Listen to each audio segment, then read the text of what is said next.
গাজীপুর মহানগরীর কাশিমপুর থানাধীন সুরাবাড়ি এলাকায় ৮ বছরের এক শিশুকে ধর্ষণের অভিযোগ পাওয়া গেছে।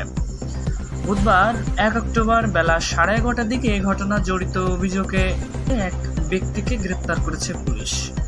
সন্ধ্যায় এই শিশুর মা বাদী হয়ে কাশিমপুর থানায় একটি মামলা করেছেন।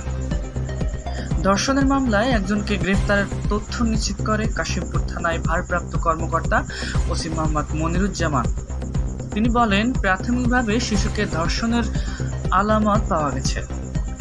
তাকে ডাক্তারি পরীক্ষার জন্য গাজীপুর শহীদ তাজউদ্দিন আহমেদ মেডিকেল কলেজ হাসপাতালে ফরেনসিক বিভাগে পাঠানো হয়েছে। গ্রেপ্তার ব্যক্তির নাম ভজেন্দ্র সরকার।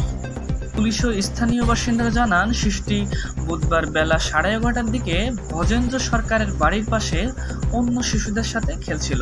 এক পর্যায়ে ভজেন্দ্র তাকে ডেকে নিয়ে যান। এরপর নিজের বসতঘরে নিয়ে শিশুটিকে ধর্ষণ করেন বলে অভিযোগ পাওয়া গেছে। পরে শিশুটির স্বজন ও আত্মীয় বাসিন্দারা গামছা দিয়ে মুখ বাঁধা অবস্থায় শিশুটিকে উদ্ধার করেন। এ সময় ভজেন্দ্র সরকারের আটক করেন জনতা।